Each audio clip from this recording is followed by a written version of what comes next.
Hello दोस्तों, मैं हूँ फैक्ट भाई और आप जरा सलमान के इस गुस्से को देखिए। सभी दे ही रहे हैं। भाई के गुस्से का ये एक इकलौता एग्जाम्पल नहीं है, एक एग्जाम्पल ये भी है। ऑन स्टेज इतना जलील होने के बावजूद अरिजीत सिंह की ऐसी क्या मजबूरी रही होगी कि उन्होंने एफबी पे पूरी दुनिया के सामने भाई से माफी मांगी। एंड उनसे माफी मांग लेने के बाद भी सलमान ने अरिजीत को अपने फिल्म से बैन किया हुआ है। पर खैर, उनका करियर फिर भी संभल गया। बट एक्ट्रेस लाइक रेणुका, जिसने सलमान के साथ हम आपके हैं कौन में काम किया था, उसने जब सलमान के खिलाफ आवाज उठाई, बॉलीवुड से उसकी आवाज के साथ साथ वो भी गायब हो गई।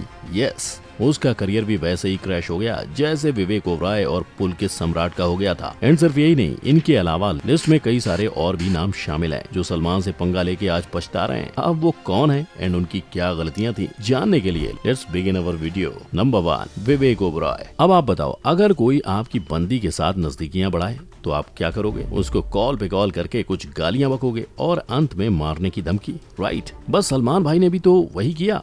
ब्रेकअप के बाद जब लगातार अखबारों में विवेक और ऐश्वर्या की नजदीकियों के किस्से छपने लगे थे, तो उन तस्वीरों को देख दर्द, गुस्से और शराब के नशे में धुत सलमान ने विवेक को कॉल कर, पर उस अंदर ही अंदर की जंग को विवेक ने प्रेस कॉन्फ्रेंस बुला के पब्लिक में लाया और सलमान के खिलाफ ये कहना चाहूँगा कि उनकी जबान जो है इतनी बदतमीज है, इतनी वाहियात है, इतनी बुरी तरह से बात करते हैं कि बहुत शर्म आई।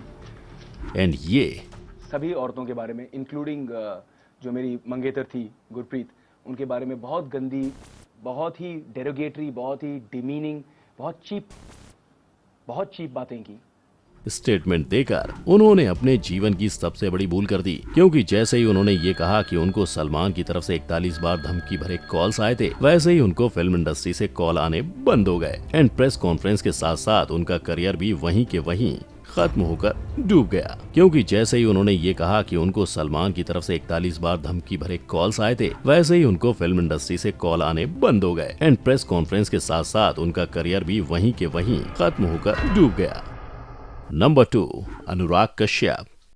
शब्दों से कम और गालियों से ज्यादा बात करके काम निकालने वाले जाने माने writer and director Anurag Kashyap को कौन नहीं जानता। ये वही इंसान है जिन्होंने gangs of Wasseypur and black friday जैसी कई सारी हिट मूवीज डायरेक्ट की हैं। And Nayak, the real hero, Talaash and Lootera जैसी ब्लॉकबस्टर मूवी के राइटर बन फिल्म इंडस्ट्री में अपनी एक अलग छाप छोड़ी है। बस इस छाप पे एक कलंक भी है, कलंक सलमान के साथ पंगा लेने का। दरअसल ये बात 2000 की है, जब अनुराग सलमान की अपकमिंग फिल्म तेरे नाम डायरेक्ट कर रहे थे। उस फिल्म में सलमान यूपी के लड़के का रोल निभा रहे थे, जिसे देख अनुराग ने सलमान को कहा कि वो यूपी वाले ही लगते हैं। सो सलाह देते हुए उन्होंने कहा क्यों ना वो चेस्ट पर बाल उगा ले। बस ये बाल की बात कर उन्होंने बाल की खाली उखाड़ दी। अगले दिन जब वो सेट पे पहुंचे, तब तेरे नाम के प्रोड्यूसर्स ने उनको काफी भला बुरा कहते हुए कहा कि अब तुम बताओगे सलमान को चेस्ट पे बाल उगाने चाहिए या नहीं। एंड ऑन द स्पॉट अनुराग को तेरे नाम के डायरेक्टर पोजीशन से निकाल सतीश कौशिक को अपॉइंट कर लिया गया था, जिसके बाद अनुराग को कुछ फिल्म्स नहीं मिली थी डायरेक्ट करने को। But because of his talent वो उस डर से बाहर आए। एंड माइंड यू, तब से लेके आज तक अनुराग और सलमान कभी कोई मूवी में एक साथ नहीं दिखे हैं, ना काम किया है। नंबर 3, रेणुका शहाणे।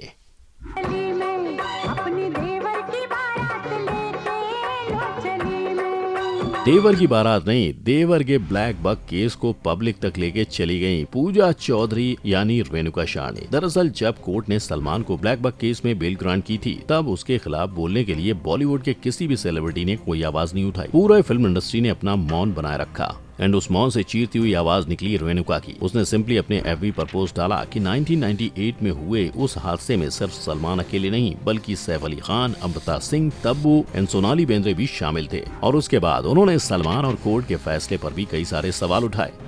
बस उसी एफबी की पोस्ट की वजह से सलमान और रेणुका कोल्ड वॉर पे आ गए। कोल्ड वॉर के चलते रेणुका को इंडस्ट्री में काम मिलना बंद होने लगा। धीरे धीरे कर वो इंडस्ट्री में घोस्ट कैरेक्टर्स बनने लगी और इसी के साथ रेणुका का बॉलीवुड में करियर खत्म हो गया। अभी हाल ही में रेणुका एक्ट्रेस तो हैं ना, not in Bollywood but in Marathi films. Number 4, Ranveer Kapoor. भाई की गर्लफ्रेंड को जो चोरी छुपे छुपाएंगे, उसे थप्पड़ खाकर मुंह छुपाए घर जाना पड़ेगा। जी हाँ, थप्पड़। वजह बस एक, रणवीर और कटरीना कैफ की बढ़ती नजदीकियां। नजदीकों की कहानी की शुरुआत हुई थी रणवीर के 4th फिल्म अजब प्रेम की गजब कहानी की शूटिंग से। और रही बात उस थप्पड़ की, तो उस कहानी की शुरुआत हुई थी संजय दत्त की पार्टी से। दरअसल संजय ने एक क्लब पार्टी ऑर्गेनाइज की थी, जहाँ ब्लॉकबस्टर सलमान एंड बॉलीवुड में अपनी जगह बना रहे रणवीर दोनों ही मौजूद थे। दोनों उस पार्टी में मिले, बात की, बात बहस में बढ़ी और वो बहस बढ़ते बढ़ते इतनी बढ़ गई कि गाली गलौज के साथ सलमान ने भरी पार्टी में रणवीर को एक जोरदार चांटा भी लगा दिया। संजय ने मामले को संभालते हुए कहा कि दोनों बॉलीवुड के वेल नोन खानदान से हो, सो ये पब्लिकली करना सही नहीं रहेगा, और पार्टी को वहीं खत्म किया। पार्टी तो खत्म हो गई, पर तमाचे की खबरों ने फैलना शुरू कर दिया और खबर सलमान के पिता सलीम खान के कानों तक भी जा पहुंची, जिसके बाद सलीम अंकल ने रणवीर और रणवीर के पिता ऋषि कपूर, जो कि उनके अच्छे दोस्त थे, उन दोनों को एक अपोलॉजी लेटर लिखा। यही बात सलमान को पसंद नहीं आई और तब से अब तक दोनों के बीच कोल्ड वॉर चालू है। डूबने को रणवीर का करियर वहीं डूब सकता था, but Salim uncle and Kapoor खानदान के नाम की वजह से उनको इतनी बड़ी हानि नहीं हुई। नंबर 5, पुलकित सम्राट। सलमान रे तूने पुलकित का करियर खत्म किया रे। सो इस सॉन्ग के साथ आप इतना समझ ही गए होंगे कि पुलकित कौन है, और जो नहीं जानता उन्हें बता दूं, पुलकित फुकरे 2 एंड सनम रे के अलावा 2-3 और मूवीज का हीरो था। यस, क्योंकि सलमान के साथ विश्वासघात करने के बाद क्या वो रह भी सकता है। एक्चुअली पुलकित ने सलमान की राखी सिस्टर श्वेता रोहिरा के 7 जन्मों के वादे किए थे, बट हुआ ये कि 7 जन्म का छोड़ो, वो इस जन्म में भी उसका साथ नहीं निभा पाए। पुलकित ने शादी के कुछ टाइम बाद एक्ट्रेस यामी गौतम के साथ एक्स्ट्रा मैरिटल अफेयर शुरू कर दिया और भाई की राखी बहन के साथ विश्वासघात करना, यानी भाई के साथ विश्वासघात करना हुआ। बस वहीं से पुलकित को बिग बजट फिल्म्स मिलनी बंद हो गईं और उसी के साथ उसका करियर पे भी फुल स्टॉप लग चुका है। नंबर 6, सुशांत सिंह राजपूत। 2 साल से इंसाफ की राह देख रहे सुशांत का भी सलमान के साथ पंगा हुआ था। दरअसल सुशांत की कुछ तू में आदित्य पंचोली के बेटे सूरज पंचोली के साथ हो गई थी। अब सूरज पंचोली वही इंसान है जिसको सलमान ने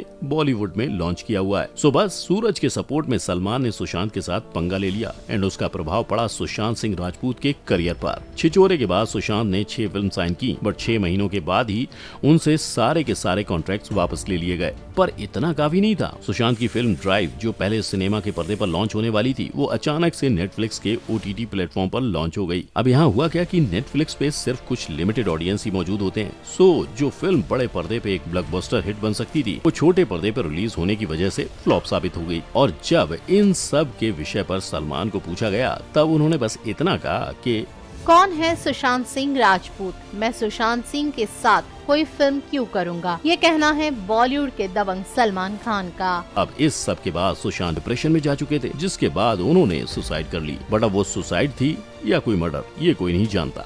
ये अभी भी एक पेंडिंग केस है। नंबर 7, अरिजीत सिंह।